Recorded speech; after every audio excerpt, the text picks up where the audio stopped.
Келиңиздер, бир туугандар, анда сыйынып алып сабагыбызды баштай берели. Кошулгандар акырындан кошула берсин.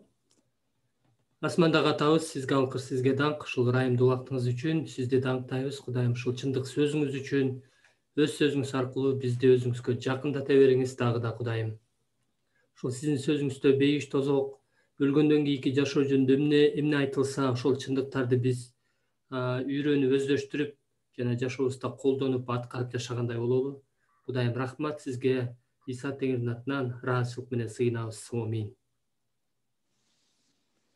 Анда эместе баштайлык 6 жума. Бүгүн акыркы сабак. Бир сааттын ичинде жетишебиз деп ойлойм. Өткөн жуманын сабагы татаалыраак болду. Ал эми бул жуманын сабагы силерге жеңилдик тартуулайт. Себеби биз көңүлүбүздү асманга бурабыз. Менин кымбаттууларым, өлгөндөн кийин биз үчүн түбөлүктүү дүйнөдө жашоо даярдалган. Байкоо жүргүзгүлө. Сабагыбызды асман жөнүндө жазылган аяттарды изилдөөдөн баштайлы. Ишая 66, Матай 6, Забур 15 бөлүмдөрдөгү аяттарды окуп, бул аяттарда Теңир жөнүндө айтылган ар бир сөздү, ага таандык атоошторду жана атабыз деген синонимдерди белгилегиле дейт. Ушул сөздөрдү окуп берейин, мен мындай сары түс менен эле белгилейин, Теңир деген сөздү.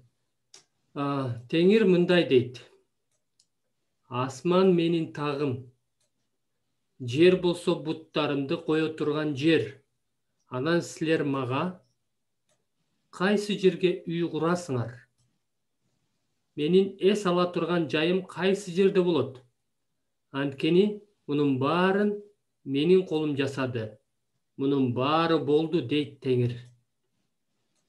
Бирок мен деген Кудайга тиешелүү мындай адамга моюн сунган, руху менен кайгырган, менин сөзүмдүн алдында титиреп турган адамга көз кырымды салам. Матай 6-да Иса шакирттерине айтып жатат. Силер болсо мындай сыйынгыла. Асмандагы атабыз. Сенин ысымың ыйык тутулсун. Сенин падышачылыгың келсин. Асмандагыдай эле, жерде да сенин эркиң аткарылсын. Анан Забур 15 бөлүм 11 аят. Сен мага өмүр жолун көрсөтөсүң. Сенин алдыңда толук кубаныч, оң колуңда түбөлүк жыргал. Ушул 3 үзүндүү болчу, 3 аят. Эми суроолорду талкуулагыла дейт. Төркүн эже, суроону окуп берсеңиз. Текстен Теңир деген сөздү белгилөө менен эмне билдиңер? Теңир жөнүндө эмне билдик? Теңир мындай дейт: асман менин тагым, жер болсо буттарымды кое турган жер. Анан силер мага кайсы жерге үй курасыңар? Менин эс ала турган жайым кайсы жерде болот? Ушул бир аяттан Теңир жөнүндө эмне билдик? Теңир асман Теңирдин тагы болот экен. Жер анын бут коер жер болот экен. Анан силер мага кайсы жерге үй курасыңар? Менин эс ала турган жайым кайсы жерде болот дейт. Демек, адамдар ушундай ибадаткана, ар кандай храм, ушундай нерселерди куруп, анан Кудай ошол жакта жашайт деген түшүнүктө болушкан да, бирок адамдын акылы чектелүү. Ал эми Кудай ошо адамды, ошонун баардыгын жараткан. Асман менин тагым дейт.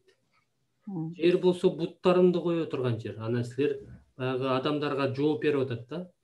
Силер мага кайсы жерде үй курасыңар? Анткени адам, Кудай деген элчилердин иштеринде адамдын колу менен жасалган храмдарда, ар кандай ыйык жайларда, ошондой жерде жашабайт.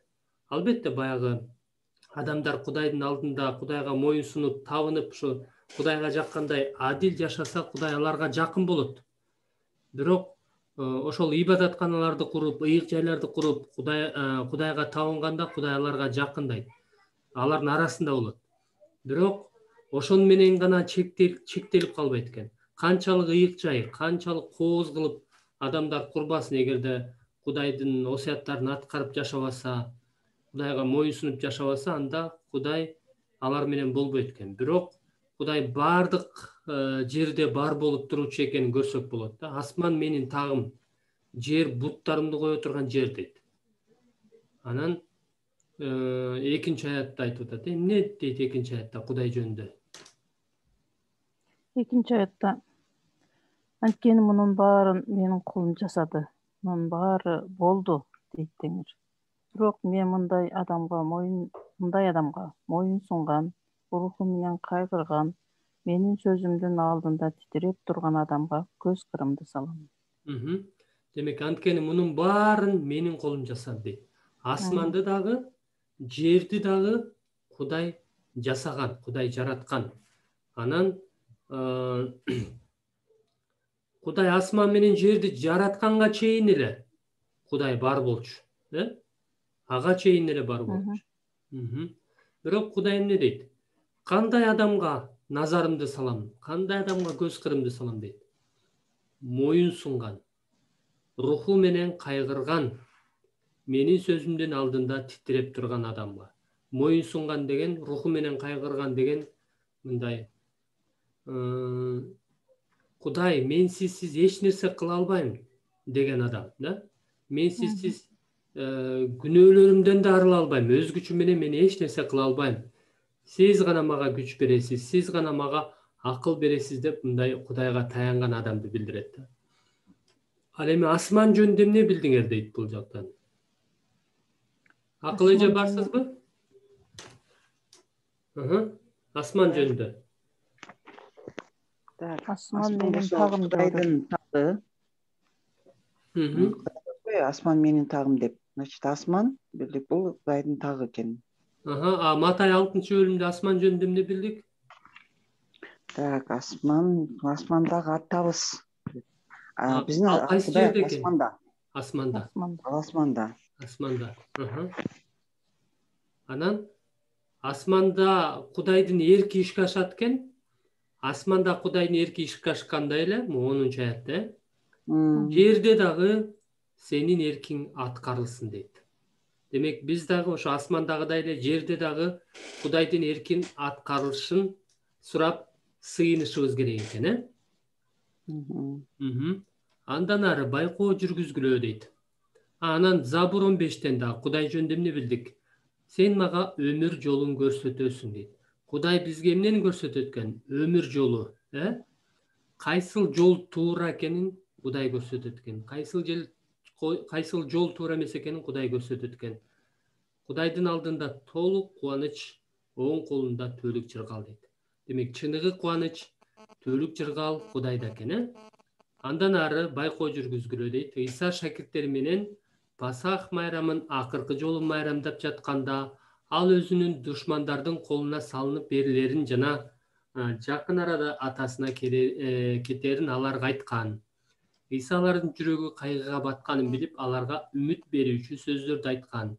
Жакан 16:1-6 чейин окуп чыгып, Иса Машаяк жөнүндө айтылган сөздөрдү белгилегиле дейт. Анан тик бурчтук түрүндө жай, орун деген сөздөрдү белгилегиле дейт. Ушул эки сөздү белгилейбиз.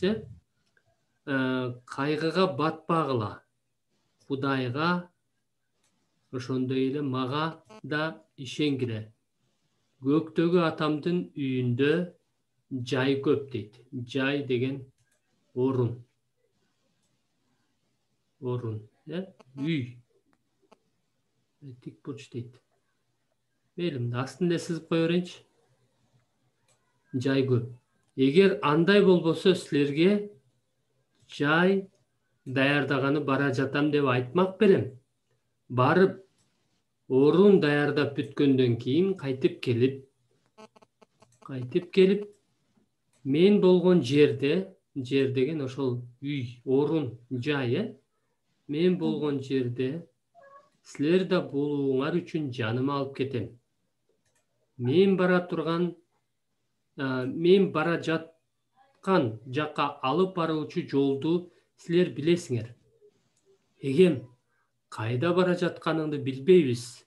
Анан кантип ал жака алып баруучу жолду билмек элек, деп сурады Том Исага. Мен жол, чындык жана өмүрмүн.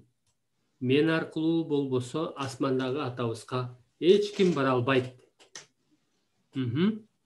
Эми суроолорду талкуулагыла дейт. Төркүн эже, биринчи суроону окуп бериңиз.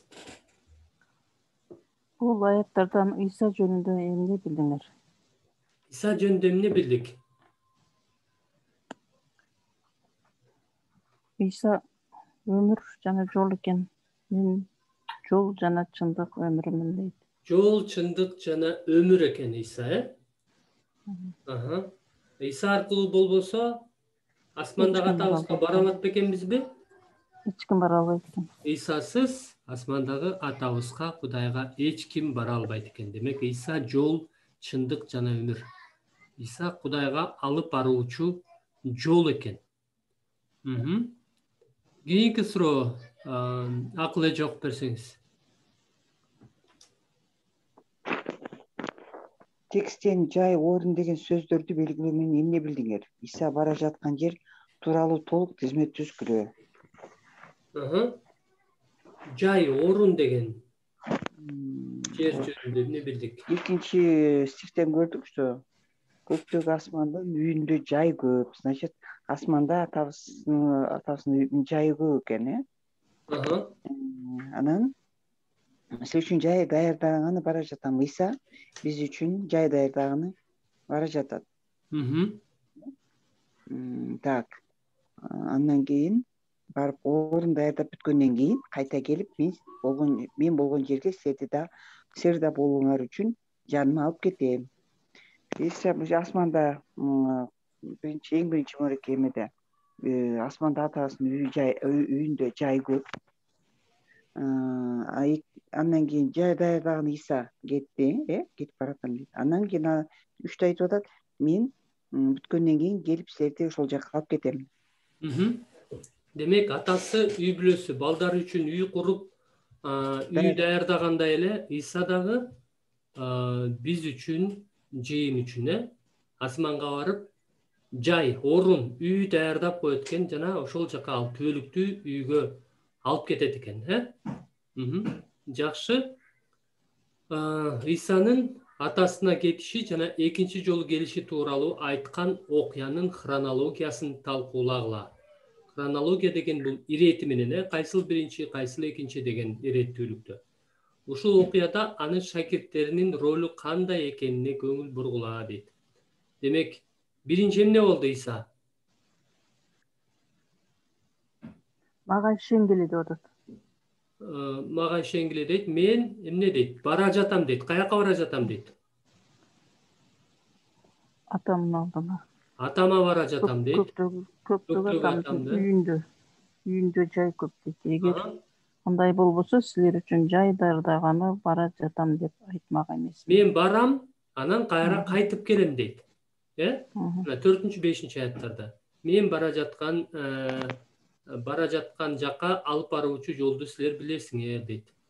Мына бул жактан 3 аятта барып, орун даярдап, бүткөндөн кийин кайтып келем дейт. Демек, Иса барып, орун даярдап, бүткөндөн кийин кайтып келет экен. Ал эми андан кийин эмне кылат экен? Мен болгон жерде силер да болушуңар үчүн жаныма алып кетем дейт. Демек, биринчи өзү барат экен асманга, орун даярдап коет экен, кайра кайтып келет экен жана биз да ошол жакта болушубуз үчүн кайра бизди ошол жака алып кетет экен. Кызыктуу окуя. Эми ошол шакирттердин жоопкерчилиги кандай экен, ролу? Эмне кылбаш керек экен, эмне кылыш керек экен? Биринчи аятты карасак. Кайгыга батпагыла. Кайгыга батпашыбыз керек экен. Тескерисинче эмне кылышыбыз керек экен? Ишенишибиз керек экен. Кимге ишенишибиз керек? Кудайга. Кудайга жана Исага. Иса Машага. Кудайга жана Иса Машаякка ишенишибиз керек. Анын ушул айткан сөздөрүнө, убадаларына ишенишибиз керек. Андан кийин адам Кудай атага жана анын жайына кантип бара алат? Биз айттык, 6-аяттан. Иса аркылуу гана. Исасыз эч ким бара албайт. Кийинки суроо, Исанын 6-аятта айтканына ылайык башка жол барбы? Башка жолдор барбы? Мен жол, чындык жана өмүрмүн. Мен аркылуу болбосо асмандагы атабызга эч ким бара албайт. Демек бир эле жол экен. Башка жол жок экен. Ал жол Иса. Адамдар айтат да, Кудайга алып баруучу жолдор ар кандай. Мисалы үчүн Кудай тоонун эң бийик чокусунда болсо, бул диндер бул жол менен барышат. Башка диндер өздөрүнүн жолдору менен барышат. Үчүнчү диндер алар өздөрүнүн жолдору менен барышат деп айтышат. Бул кимдин айткан сөзү? Кудайдын айткан сөзү? Адамдын айткан сөзү. Адамдар ушинтип айтышат. Ал эми Кудай айтып атат, бир эле жол дейт. Башка жол жок дейт. Бул силерге башка диндер тууралуу эмне дейт? Демек башка диндер эмне экен? Жаңылыштык экен. Любой дин, кандай гана дин болбосун, ал жакта Кудай менен мамиле жок болсо, анда ал жөн эле религия, мындай динчилдик. Ал эми бул жакта машаякчылыкта биз билебиз, Иса аркылуу Кудай атабыз менен биз мамилеге ээбиз. Иса Машаяк аркылуу биз Кудай менен элдешкенбиз. Демек, ушул бир гана жол экен. Ошондуктан Иса айтып атат 6-аятта, мен жол, чындык жана өмүрмүн. Мен аркылуу болбосо асмандагы атабызга эч ким бара албайт деп. Жакшы. Байкоо жүргүзгүлө. Машаяк тирилгенден кийин элчилер аны акыркы жолу көрүшкөндө эмне болгондугун көрсөткөн бир нече аяттарды карап чыгалы. Бул Иса азыр кайсы жерде деген суроого жооп берет.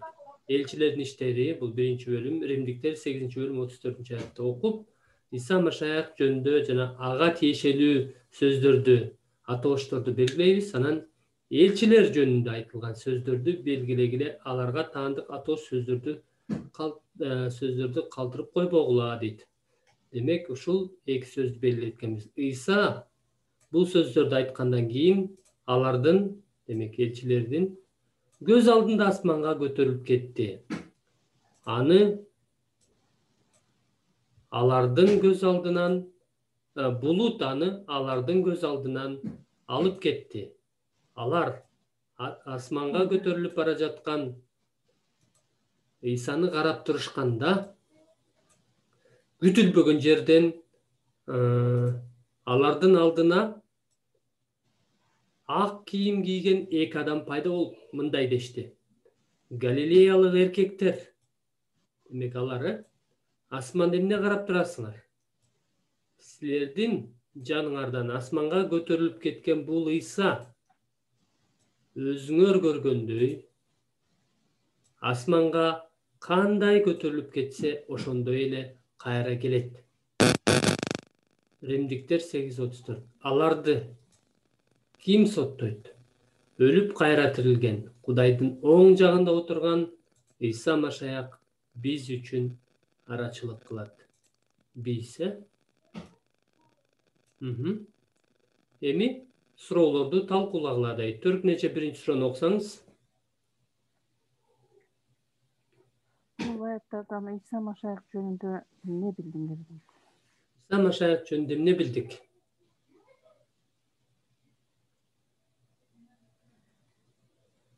Иса бул сөздөрдү айткандан кийин алардын көз алдында асманга көтөрүлүп кетти.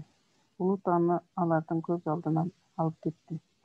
Алар асманга көтөрүлүп бара жаткан Исаны карап турушканда, күтүлбөгөн жерден алардын алдына ак кийим кийген эки адам пайда болуп, мындай деди. Галилеялык эркектер, асманды эмне карап турасыңар? Силердин жаныңардан асманга көтөрүлүп кеткен бул Иса өзүңөр көргөндөй асманга кандай көтөрүлүп кетсе, ошондой эле кайра келет. Демек, Иса асманга кандай көтөрүлүп кетсе, ошондой эле кайра келет дейт. Буга чейинки аяттардан Иса асманга барып, орун даярдап коюп, кайра келет, анан бизди өзүнүн шакирттерин өзү менен кошо ал жакка алып кетет деген окуганбыз. Жакшы. Акыл эже, кийинки суроону окуңуз. Бул аяттарга ылайык Иса ал жерге кантип барып калды? Ал ошол жерде түбөлүк калабы? Мгм. Биз бул аятардан көрдүк, что Иса асманга көтөрүлүп кетти. Бирок ал жерде ал түбөлүк калбайт. Кайра келип өзүнүн балдарын алып кетет. Алып кеткен үчүн келет кайра. Aha, Биз азыр жақсы. Эмиден окубадыкпы Мореке? Жакандан. Ооба. Демек кайра келет, алып Кайра кетиш келет үчүн. биз үчүн. Алып кетиш үчүн кайра келет. Демек Римдиктер 8:24 ылайык Иса эмне кылып жатат азыр асманда? Биз Биз үчүн үчүн жай даярдап жатат. ооба, туура, бирок Римдиктер 8:34 ылайык дагы эмне кылып атат?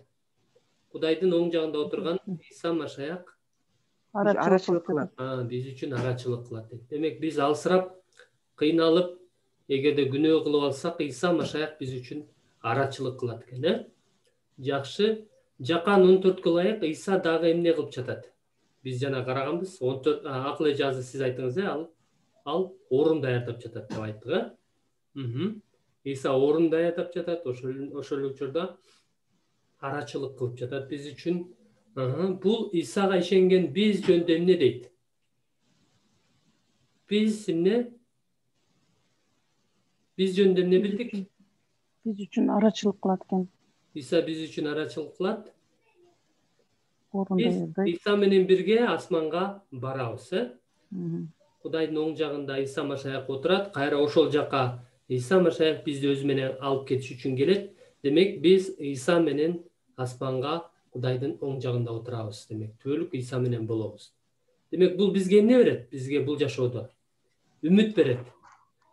Үмүт берет, кайраттуулук берет, ишеним берет. Демек алсырабай, ишенимди алсыраганда биз ушул сөздөр аркылуу Кудайга таянып сыйына алабыз, Кудайдан үмүт арта алабыз. Андан ары байкоо жүргүзгүлө, сабагыбызды улантаар алдында келгиле биз изилдеген окуялардын хронологиялык иретте карап чыгалы. Бул бизге асман жөнүндөгү маалыматты жакшы өздөштүргөнгө жардам берет. Кудайдын белгилеп койгон убакыт саатында Иса адам болуп, Мариям аттуу кыздан күнөөсүз болуп төрөлдү. Ал биз сыяктуу эле азгырык сыноолорго туш болду, бирок күнөө кылган жок. Иса биздин ордубузга күнөөкөр катары айкаш жыгачка кадалды, өлдү жана көргө коюлду. Ал 3-чү күнү өлгөндөн тирилди. Аны көптөгөн адамдар бир нече жолу көрүштү жана алар анын тирилгенин күбөлөндүрүштү. Ал тирилгенден 40 күн өткөндөн кийин өзүнө ишенгендерге орун даярдаш үчүн асманга көтөрүлүп кетти. Андан кийин Иса Машаякка ишенгендердин бардыгына ыйык рух берилди. Ыйык рух ишенген адам денелик жактан өлгөндөн кийин ал бейишке барарына жана денеси куткарыларына кепилдик болуп саналат. Кудайдын белгилеп койгон убакыт саатында Иса өзүнүн экинчи жолку келишине чейин асманды таштап, ишенип жүрүп өлгөндөрдүн жанын өзү менен кошо алып келет. Ар бирибиздин жаныбыз Машаяктыкындай өлбөс, чирибес денеге ээ болот. Иса жерге келгенде ал бардык элдерди багындырат. Бул дүйнөнүн падышачылыгы биздин Теңирдин жана анын Машаягынын колуна өттү. Ал түбөлүккө падышачылык кылат. Аян 20-бөлүм 1-7-ге чейинки аяттарда Иса жер үстүндө 1000 жыл падышачылык кылат деп жазылган. 1000 жылдык падышачылыктын акырында шайтан оттуу көлгө ыргытылат. Ал күнү түнү түбөлүк кыйналат. Бардык мезгилдерде бардык элдерден өлгөндөрдүн бардыгы тирилишет жана алар Кудайдын ак тактысынын алдына келишет. Ошондо ишенбей өлгөндөр күйүп турган көлгө ыргытылды. Бул соттон кийин жаңы асман жана жаңы жер болот.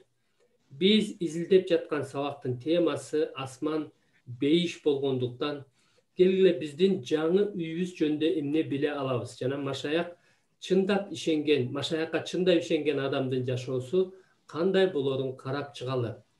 Аян 21-1-7-ге чейин угузда окуп чыккыла. Асман деген сөздү булут түрүндө белгилегиле. 3 бурчтук түрүндө Кудай жөнүндө айтылган сөздөрдү синонимдер менен бирге белгилегиле. Анан ыйык шаар деген сөз айкашын тик бурч кылып белгилегиле. Ошондой эле жаңы Иерусалим, Кудайдын жыйын чатыры деген синонимдерди да белгилегиле дейт. Demek ушул 3 сөздү белгилейт. Асман, Кудай жана ыйык шаар. Ыйык шаар деген жаңы Иерусалим, Кудайдын жыйын чатыры деген экен. Асман деген сөздү биз көк түс менен белгилейли. Анан мен жаңы асман жана жаңы жерди көрдүм. Анткени мурунку асман. Бул эски мурунку асманды белгилөөлү болот. Мурунку асман менен мурунку жер жок болгон эле. Деңиз да жок болгон. Мен жаккан ыйык шаарды кандай кылсак мындай кылып белгилейли. Ыйык шаар. Силер 3 бурчтук кылып белгилей бергиле. Азыр мен 3 бурчтук кылсам, тик бурчтук кылсам көп убакыт кетип калат. Анан мен жаккан жаңы ыйык шаарды, жаңы Иерусалимди көрдүм. Ал күйөөсү үчүн жасанган колуктудай даярдалып, асмандан Кудайдан түштү. Кудай деген сөздү да белгилейбиз. Бuyakka Kudaydan түштү. Анан мен асман деген көк. Мен асмандан мындай катуу үндү уктум. Мына Кудайдын жыйын чатыры. Жыйын чатыры деген биз жана жаңы Кудайдын жыйын чатыры адамдар менен бирге. Кудай алар менен жашайт. Алар анын эли болушат. Кудай өзү алар менен болуп, алардын Кудайы болот. Кудай алардын бардык көз жашын аарчыйт. Өлүм деген болбойт, ый деген, өкүрүк деген, оору деген болбойт. Анткени мурункунун баары өтүп кеткен. Анан тактада отурган Кудай мындай деди. Мына, мен бардыгын жаңы жаратып жатам. Анан ал мага мындай деди. Жаз. Анткени бул сөздөр туура жана чындык. Анан мага мындай деди. Аткарылды. Мен альфамын жана омегамын. Башымын жана аягымын. Суусаганга тирүү суунун башатынан суунун бекер берем. Жеңип чыккан адам бардыгын мурас калат. Мен анын Кудайы болом. Ал менин уулум болот. Мен альфамын жана омегамын. Кудайга таандык. Эми суроолорду талкуулагыла дейт. Төркүн эже биринчи суроону окуп бериңиз. Бул үзүндүдөн ыйык шаар жөнүндө эмне билдиңер? Ыйык шаар жөнүндө эмне билдиңер бул аяттардан?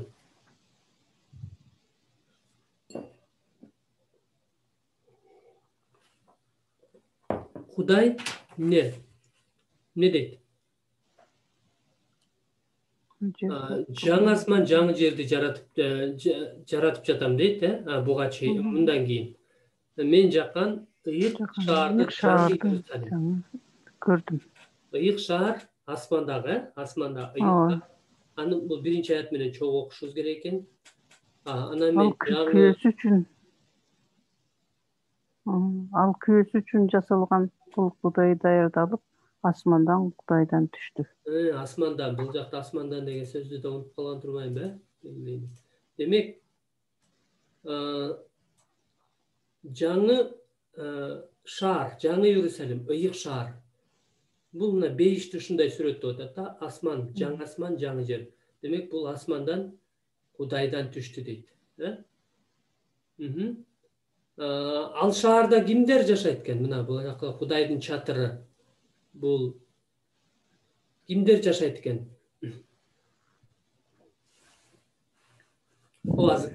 Кийинки суроодон карайлы. Демек, бул ыйык шаар деген жаңы Иерусалим шаары экен. Ал эмнеге окшош деп атат? Күйөөсү үчүн жасанган колуктудай даярдалып, асмандан Кудайдан түштү дейт. Азыр дагы карайбыз. Акыл эже кийинки суроону окуп берсеңиз. Кудай жөнүндө эмне билдиңер? Анын өз эли менен болгон мамилеси жөнүндө айтып бергиле. Кудай жөнүндө эмне билдик? Биз бул жерден Кудай жөнүндө билдик. Экинчи аятта. Кудай экинчи аятта Кудай биз үчүн жаңы шаарда даярдап койгонун көрдүк.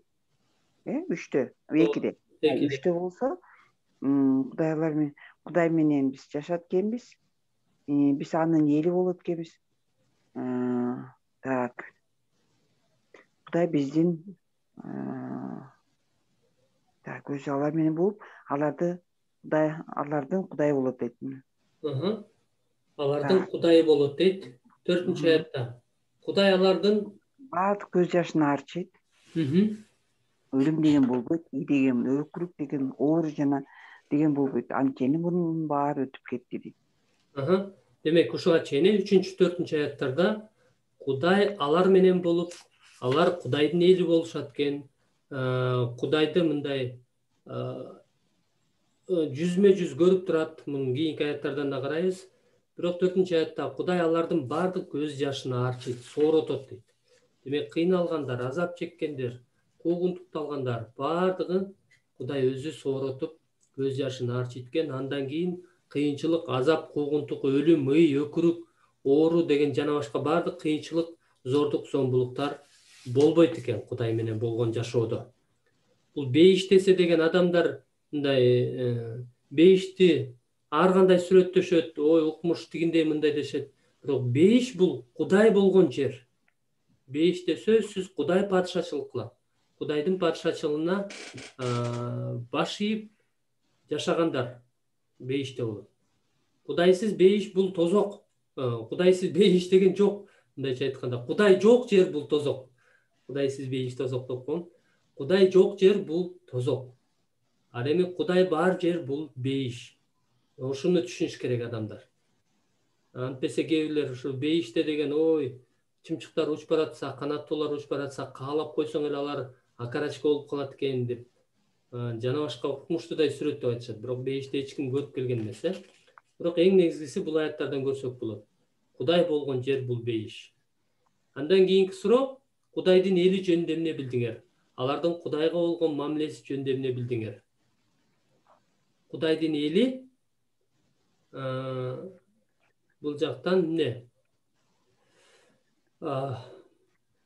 Алар Кудайдын эли болот, Биз кайра 4-аяттан карадык. Кудай аларды сооротот. Алар Кудайдын балдары болушат. Кудай аларды ар кандай азап, кыйынчылыктардан арылтат экен. Аткарылды деген сөздө мындай деп атат андан ары. Акыркы аятта 7-аятта жеңип чыккан адамга баарын мураска берем дейт. Мен анын Кудайы болом, ал менин уулум болот дейт бул жакта. Кудайдын уулдары болушат экен. Жана алар бул жер үстүндө жашоодо кыйынчылык, азап, кайгыларды, кыйынчылыктарды, азгырыктарды, күнөөлөрдү жеңип чыгышат экен. Андан ары кеттик. Байкоо жүргүзгүлө. Ишенгендердин келечеги жөнүндө биз азыр карап чыккан тексттер менен кийинки аятта айтылган сөздөрдүн чоң айырмасы бар. Аян 21 бөлүм 8-аятты окугула, окуп жатып, ар кайсы категориядагы адамдардын астын чийгиле, мындай символ менен күйүп турган күкүрттүү көл деген сөз айкашын белгилегиле, анан өлүм деген сөзгө мүрзөдөгү эстеликтин сүрөтүн тартып, ичине 2 деген санды койгула дейт. Демек, адамдарды, коркоктор жана ишенбегендер, кара ниеттер жана киши өлтүргүчтөр, Булар бүт адамдар да? бүт ар кандай категориядагы адамдар. Бузулгандар жана сыйкырчылар, бутка табынуучулар жана баардык жалганчылар эмнеге ыргытылды дейт? Күйүп жаткан күкүрткөлгө ыргытылышат. Бул болсо эмне дейт? Экинчи өлүм дейт. Экинчи өлүм. Эми суроолорду талкуулагыла дейт. Акыл эже, биринчи суроону окусаңыз. Бул аяттарда ар кайсы категориядагы адамдарды жана алардын жашоо образын карагыла. Аларды эмне күтүп турат? Буларды экинчи өлүм күтүп турат. Биринчи, талкуулайлы, коркоктор, ишенбегендер, кара ниеттер, киши өлтүргүчтөр, бузулгандар, сыйкырчылар, бутка табынуучулар, жалганчылар. Эмне биз кээде коркобуз да биз деле. Бирок бул жактан коркоктор деген адамдардын алдында Кудайга ишенгенинен баш тарткан, корккондор, дайыма ушундай, булар сыйкырчылык, бутка табынуучулук, баардык жалганчылар дейт. Булар деген дайыма ушундай жашоодо жашагандар да, жашоо образы. Мисалы үчүн киши өлтүргүчтөр дейт, мындай жаңы келишимде киши өлтүргүч деп уже байыркы келишимде киши өлтүрбөгүлө деп осуят айтылган да, Иса айтканда, мен силерге айтам, бир тууганын келесоо деген адам киши өлтүргөнгө барабар дейт. Бул жүрөктөгү нерсе да. Демек, адамды сөзсүз физически өлтүрбөсө да, баягы ичинен ачууланып, жек көрүп, келесоо деген адам эле уже киши өлтүргүч дейт. Демек, мына ушундай адамдар эмне дейт? Күйүп турган күкүрттүү көлгө ыргытылышат дейт. Бул силерге бейиш жөнүндө эмнени айтат? Демек, алар бейишке барат бекен? Жок. Бейишке барышпайт экен. Алар айтышы мүмкүн, мен бейишке барам, Кудай менин күнөөлөрүмдү кечирет, ал ырайымдуу деп оозу менен да айтылышы мүмкүн. Бирок жашоосу таптакыр башка көрсөтөт. Кудай көрүп турат, Кудай жүрөктү көрүп турат. Демек, алар экинчи жолу өлүшөт экен. Биринчи жолу денелик жактан өлүшөт, экинчи жолу алардын жандары түбөлүк күйүп турган күкүрттүү көлгө ыргытылат дейт. Демек, алар эч качан бейишке барышпайт. Аян 21-бөлүмдөгү аяттарды окуп чыгып, козу жөнүндө айтылган сөздөрдүн ар бирин белгилегиле, ыйык Иерусалим шаары деген сөз айкашын белгилегиле, анан үч бурчтук түрүндө Кудай жөнүндө айтылган бардык сөздөрдү белгилегиле дейт. Ушул үч сөздү белгилейт экенбиз. Акыркы 7 аламат толтурулган 7 чөйчөк кармаган 7 периштенин бири мага келип, жүр, мен сага козунун үйлөнө турган аялын көрсөтөм дейт. Бул Иерусалим шаары. Демек, козуну биз мындай белгилейли. Үйлөнө турган аялын көрсөтөм. Анан ал мени рух аркылуу чоң жана бийик тоого алып чыгып, Кудайдан түшкөн улуу Иерусалим шаарын, улуу ыйык Иерусалим шаарын көрсөттү. Мен ал шаардан ибадаткананы көргөн жокмун, анткени бардыгын кармап туруучу Кудай Теңир жана ким? Козу анын ибадатканасы экен. Шаар күндүн да, айдын да жарык кылып туруусуна муктаж эмес экен. Анткени аны, кимди?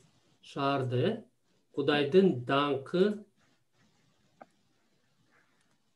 жарык кылып турду. Анын шам чырагы козу өзү дейт. Анын деген бул шаардын шам чырагы козу өзү. Ал шаарга эмнелер кирбейт дейт? Эч бир таза эмес нерсе кирбейт. Жийиркеништүү жана жалган иштерди жасаган эч бир адам кирбейт. Ысымы кимдер кирет дейт? Козунун өмүр китебине жазылгандар гана киришет дейт. Ушуга чейин эми суроолорду талкуулагыла дейт. Төркүн эже биринчи суроону окуп бериңиз. Бул аяттардан ыйык шаар жөнүндө эмне билдиңер? Ыйык шаар жөнүндө эмне билдик бул аяттардан?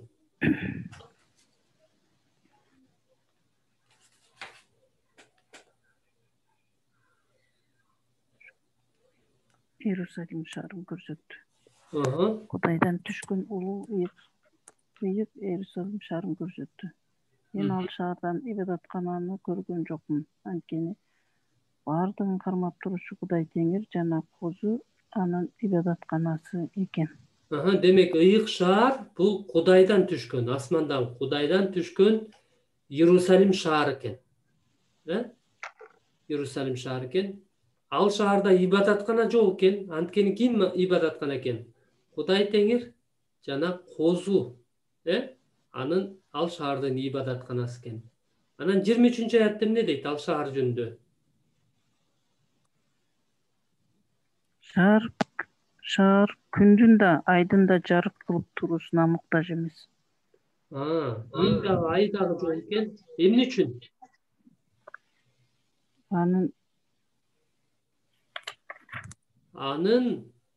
Анткени аны Кудайдын даңкы жарык кылып турду. Анын шам чырагы козу өзү. Демек, ал күндүн да айдын дагы жарык кылып туруусуна муктаж эмес экен, анткени Кудайдын даңкы жарык кылып турат экен.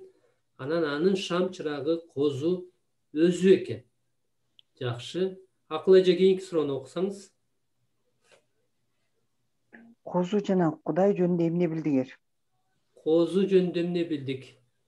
Козу колуктуу, козунун үйлөнө турган аялы. Демек, колуктуу. Ал болсо бул жактан улуу ыйык Иерусалим шаары. Шаар дегенде бул символически айтылган сөз, бирок ал шаарда анын эли, Кудайдын эли, бул козунун колуктусу десек болот. Анан биз карадык, козу ал шаардын шам чырагы, Кудай ал шаардын эмнеси? Кудайдын даңкы ошол шаарды жарык кылып турат. Муну карадык биз, Бул чогуу эле карап турбуз. Кийинки суроодо бул шаарга кимдер кире алышат? Баардык эле адамдар кире алышат бекен? Каалагандардын баары эле. Кимдер кире алышат? Ал шаарга эч бир таза нерсе кирбейт. Иркенчтүү жана жалган иштерди жасаган эч бир адам кирбейт. Ысмы козунун өмүр китебине жазылгандар гана киришет. Ысымы козунун өмүр китебине жазылгандар гана киришет. Кимдердин ысымы козунун өмүр китебине жазылат? Иса Кудайдын курмандык козусу. Иса Кудайдан келген адамзатты куткаруучу экенине ишенген адам, ар бир адам чын жүрөгү менен ишенип, өз оозу менен ачык тааныган адамдар козунун өмүр китебине жазылат экен. Жана алар ушул ыйык шаарга кире алышат экен. Ал эми эч бир ишенбеген жана таза эмес, жийиркеничтүү, жалган иштерди кылган эч бир адам ал шаарга кире албайт экен. Ушундай мүнөздөмө силерге ылайык келеби? Силер дагы ушундай таза эмес адамдардын, жийиркеничтүү, жалган иштерди жасаган адамдардын катарына кирбейсиңерби? Эгерде ооба десеңер, анда бул чындыктар жашоодогу ар кандай кыйынчылыктарды жеңгенге силерге кантип жардам берет дейт. Демек, ушул чындыктарды билсек, бул жашоодогу кыйынчылыктар бул убактылуу гана экенин биз эске алып, кыйынчылыктарда биз көңүлүбүздү чөгөрбөйбүз. Асманда биздин түбөлүктүү үйүбүз бар экенине ишенип, биз ошого үмүттөнөбүз. Анан ушул жашоонун кыйынчылыктарын жеңгенге бизге күч берет. Аян 22 бөлүм 1-ден 6-га чейин окуп чыгып, Кудайдын тактысы деген сөздү, сөз айкашын Т тамгасы менен белгилегиле, өмүр дарагы деген сөз айкашына дарактын сүрөтүн тартып белгилегиле, каргыш деген сөздү мындай кылып белгилегиле, анан өзүнүн кулдары деген сөз айкашынын астын чийгиле дейт. Ушул 4 сөздү белгилейт экенбиз, бир туугандар. Кудайдын тактысы, өмүр дарагы, анан ал мага Кудайдын жана козунун тактысын. Мындай кылып белгилейин, силер тигил жактагыдай эле белгилесеңер болот. Кудайдын жана козунун тактысынан агып чыгып жаткан өмүр суусунун кристалдай тунук дарыясын көрсөттү. Анын көчөсүнүн ортосунда, дарыянын аркы тарабында да, берки тарабында да өмүр дарагы өсүп туруптур. Ал өмүр дарагы ай сайын 1 жылда 12 жолу жемиш берет экен. Анын жалбырактары элдерди айыктырууга арналыптыр. Ал шаарда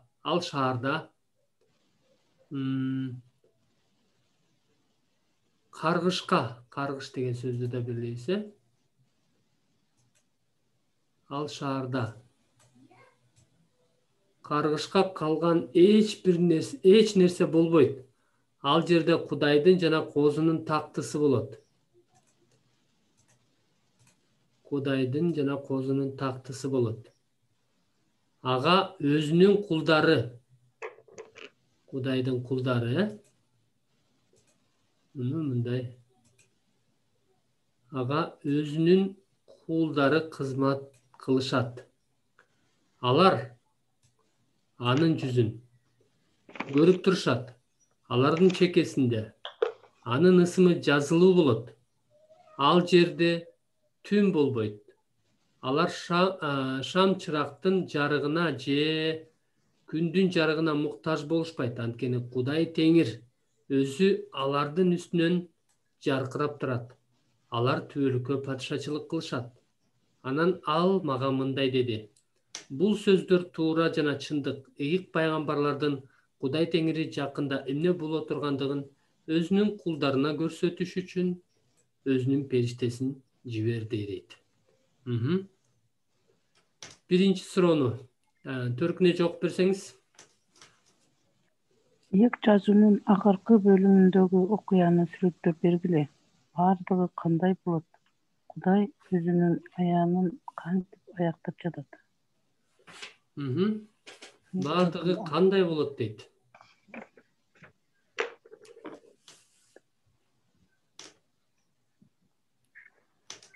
Анан Кудайдын жана Козунун тактысынан агып чыгып жаткан өмүр суусунун кристалдай тунук дарыясын көрсөттү дейт. Периште жаканга көрсөтүп атат, Анан ошол Кудайдын тактысынын алдында, бул жанагы ыйык Иерусалим шаарында болуп атат, Бейиште десек болот.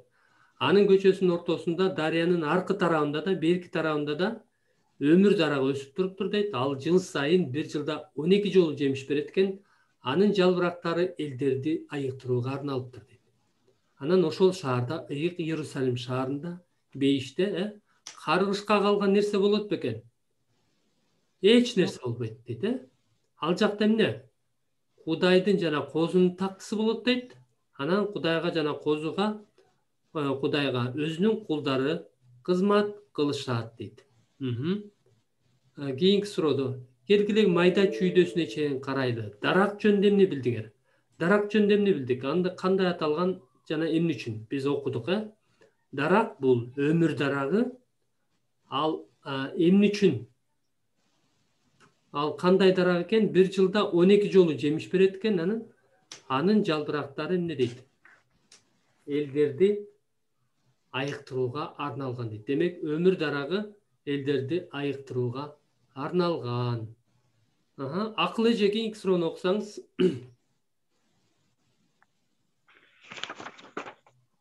Биринчи жуманын сабагында силер бул дарак жөнүндө башталыш 3:22 эмнени билдиңер? Башталыш 3:22 жанагы өмүр дарагынын жемишинен жеп алып, түбөлүк жашап калбасын деп Кудай айтпады беле? Эмеге, Адам менен Owого. Ошондуктан жана Эден багынан кууп чыгарды дейт. Демек, бул өмүр дарагынын жемишинен жегендер эмне болот экен? Түбөлүк жашайт. Түбөлүк жашайт. Демек, бул жактан карасаңыздар, өмүр дарагынын жалбырактары элдерди айыктырууга арналган, ал эми жемиши ал түбөлүк өмүр берет экен. Өмүр дарагы, ошон үчүн өмүр дарагы деп аталып атат, Анан аян 22 бөлүм 3-төн каргышка калган деген сөздү белгилеп жатып эмне билдиңер дейт. 3-аятта карасаңар, ал шаарда каргышка калган эч нерсе болбойт. Мындай күнөөлүү, кандай десем, жаман, жалган эч бир нерсе ал жакта болбойт экен. Күнөөкөр, мыйзамсыздык деген таптакыр болбойт экен ал шаарда. Бул ситуацияны адам менен оонун күнөөсүнүн кесепетинен адамзаттын башына түшкөн каргыштын контекстинде талкуулагыла. Бул акыбалды Аян 24:4-тө окуганыңар менен салыштыргыла дейт. Аян 24:4-тө эмне деп окудук эле?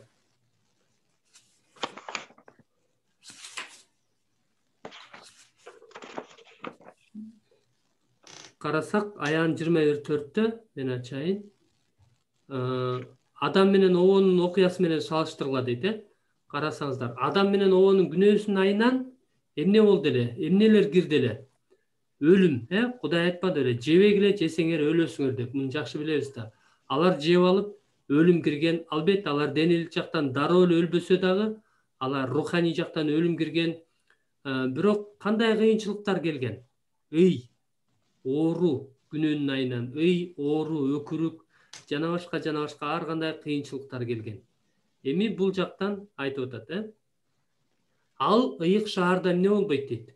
Өлүм деген болбойт, ый деген болбойт, өкүрүк деген болбойт. Адам ата менен о эненин айынан келген күнөөнүн жазалары, ал жакта кыйынчылыктар, азап чегүү деген уже таптакыр болбойт дейт. Демек, бейиште ошондой жашоо ыйык, таза, күнөөсүз жашоо болот экен. Силер Иса Машаяктын кулусуңарбы? Эгер ошондой болсо, бул силердин келечегиңер жөнүндө эмне дейт? Мына өзүнүн кулдарына деп атат, Өзүнүн кулдарына деген сөз көп жолу айтылып атат. Карасаңыздар, 3-аятта ага өзүнүн кулдары кызмат кылышат. Алар анын жүзүн көрүп турушат. Алардын чекесинде анын ысымы жазылуу болот дейт. Карасаңыздар, биз мурда айтпадык беле, Кудайды алар көрүп турушат бетме-бет. Ал жерде түн да болбойт. Алар шам чырактын жарыгына, азыркыдай мындай, азыр болсо электричество да, электр жарыгына муктаж болушпайт. Күндүн жарыгына да муктаж болушпайт. Анткени Кудай өзү алардын үстүнөн жаркырап турат. Анан алар Машаяктын кулдары түбөлүк падышачылык кылышат дейт. Демек, силер Машаяктын кулусуңарбы? Эгерде Машаяктын кулу болсоңор, анда силердин келечегиңер жөнүндө эмне дейт дейт. Демек, алар Машаяктын кулдары Машаяк менен бирге түбөлүккө эмне кылышат? Падышачылык кылышат, Демек, силер түбөлүккө Машаяк менен бирге падышачылык кыласыңарбы? Ошого ишенесиңерби? Жашооңор ошону көрсөтүп турабы? Сөзүңөр менен гана эмес, жашооңор менен дагы көрсөткүлө деп Иса айткан, Демек, жашообуз, жүрүм турумубуз ошону көрсөтүп турабы? Башкалар биздин жарыгыбызды көрүшөбү? Мына ушул маанилүү. Эми акыркы тапшырма бүгүнкү сабакка ошол менен биз жыйынтыктайбыз. Байкоо жүргүзгүлө. Бул курсту жыйынтыктар алдында ыйык жазуунун кийинки сөздөрүн карайлы. 1 Петр 1-бөлүм, Лука 10-бөлүм, Филиппиликтер 3-бөлүмдү окуп чыгып, адамдар жөнүндө айтылган сөздөрдү ишенгендерге таандык, биз, бизге, силер, силерге, силерди деген бардык атоош сөздөрдү белгилегиле дейт. Биз бул сөздөрдү мындай көк түс менен белгилейли. Эгебиз Иса Машаяктын атасы Кудай макталсын. Ал чоң ырайым кылып, Иса Машаякты өлүмдөн тирилтүү менен бизге жаңы өмүр берди. Ошол аркылуу биз өчпөс үмүткө ээ болдук. Ошондуктан Кудайдын өз элине сактаган баалуу мурасына ээ болобуз. Эч качан чирип бузулбас, эскирбес. Ал мурастар силер үчүн асманда даяр турат. Кудай өзүнө ишенген силерди кудуреттүү күчү менен коргоп, заман акырында ушул күнөөкөр дүйнөдөн куткарат. Ошол убак келгенде бул айкын көрүнөт. Лука 10-бөлүм. Бирок жиндердин силерге багынганын эмес, атыңардын бейиштеги китепке жазылганына кубангыла. Филиппиликтер 3-бөлүм 20. Биз болсо асман атуулдарыбыз, куткаруучубуз, эгебиз Иса Машаяктын көктөн келишин чыдамсыздык менен күтүп жатабыз. Демек, суроолорду талкуулагыла. Силер Иса Машаяктын өлүмдөн тирилүүсү аркылуу өчпөс үмүткө ээ болгондор жөнүндө эмне билдиңер? Иштер аркылуу Кудай менен чыныгы мамилеге ээбиз дегендер үчүн бул кандай чындык болуп саналат? Демек, эмнени билдик ишенгендер жөнүндө, Исага ишенгендер жөнүндө. Исанын өлүп кайра тирилгенине ишенгендерге кандай үмүт берди дейт. Бизге жаңы өмүр берди, ошол аркылуу Өчпөс үмүт берди. Өчпөс үмүткө ээ болдук дейт. Демек, бизде үмүт бар, бизде үмүт бар. Өлгөндөн кийин жашоого, бейишке, Кудай менен болорубузга үмүт бар. Дагы Кудайдын өз элине сактаган баалуу мурасына ээ болобуз дейт. ээ болобуз дейт. Баалуу мурасына болобуз. Эч качан чирип бузулбас, эскирбес мурастар асманда биз үчүн даяр турат дейт. Демек, асманда биз үчүн мурас, сыйлык даяр турат дейт. Кудай өзүнө силерди кудуреттүү, ишенген силерди кудуреттүү күчү менен коргоп турат, башкача айтканда. Замандын акырына чейин коргойт дейт. Эми биз ошо Кудайдын кудуреттүү күчүнүн колунда андан чыгып кетпешибиз керек, Анткени биздин дагы өзүбүздүн тандообуз, чечимибиз бар. Бирок ошол качан биз Кудайдан алыстай баштайбыз, күнөөдө жашап, күнөө кылганда ошондо Кудайдан алыстай баштайбыз. Колунан чыгып кеткен болобуз да. Бирок эгерде Кудайдын ырайы менен жашасак, Кудайга таянып жашасак, анда Кудай кудуреттүү күчү менен бизди коргоп турат. Анан Лука 10-дон эмне билдик? Биз эмнеге кубанышыбыз керек, эмнеге кубанбашыбыз керек? Жиндердин бизге багынганына эмес, бейиштеги китепке атыбыздын жазылганына. Жиндердин баш ийгенине, ошондой эле бул жашоодогу ийгиликтерге эмес, албетте. Андан да жогорку кубаныч бул асмандагы бейиштеги китепке ысмыбыздын, атыбыздын жазылганына кубанышыбыз керек. Бул чындыктар жеке өзүңөр үчүн канчалык мааниге ээ экендигин талкуулагыла дейт. Албетте, биздин убактыбыз ченелүү болгондуктан бул жактан азыр терең талкуулаганга убактыбыз аз, бирок силер өз алдынча дагы бир сыйра окуп чыгып, анан ой жүгүртсөңүздөр болот бул чындыктарды баштан аяк, Анткени бул бизге үмүт берет. Карасаңыздар, акыркы аятта биз болсо асман атуулдарыбыз дейт. Карасаңыздар, бул жер үстүндөгү жашоодо кайсы бир, мисалы үчүн, Американын атуулумун деп сыймыктангандар бар, Бирок биз болсо андан да жогорку асман атуулдарыбыз. Анан куткаруучубуз эгебиз Ыйса Машаяктын көктөн келишин чыдамсыздык менен күтүп жатабыз. Эмне үчүн? Анткени Ыйса келгенден кийин ал бизди алып кетет. Асманда эмне? Түбөлүк падышачылык, түбөлүккө падышачылык. Ал жердеги жашоо, бул жер жаралгандан баштап ушул күнгө чейин болуп көрбөгөндөй ушунчалык адамдын оозу менен айтып, сөз менен айтып жеткире алгыс, ушундай окумуштуудай сонун жашоо болот. Түбөлүктүү жыргал жашоо болот. Биз карадык, ал жакта ый деген болбойт, өлүм деген болбойт, өкүрүк деген болбойт, жана башка баардык жаман, күнөөлүү, каргышка калган нерселер болбойт дейт. Жыйынтык. Келе көр эгебиз Ыйса, Омин. Бул кандай кереметтүү күн болот. Биз Ыйсаны көрүп, аны менен бетме-бет жолуга турган кандай сонун күн. Кудайдын биздин колдорубузду кармаганын туябыз. Ал биздин баардык көз жашыбызды аарчыйт. Оору жана кыйынчылык деген болбойт. Көз жаш эми акпайт, караңгы деген болбойт. Күнөө жана өлүм бизге жете албаган жайга ыргытылат. Ошондо биз Кудай Атага түбөлүк табынып жана кызмат кыла алабыз. Бул бейиш, бул өмүр. Түбөлүк өмүр, бул бирден бир чыныгы Кудай болгон сени жана өзүң жиберген Ыйса Машаякты таануу. Омин, бир туугандар. Кудайым жалгасын, анда ушун менен биз бул бейиш тозок жана өлгөндөн кийинки жашоо деген сабагыбызды жыйынтыктадык.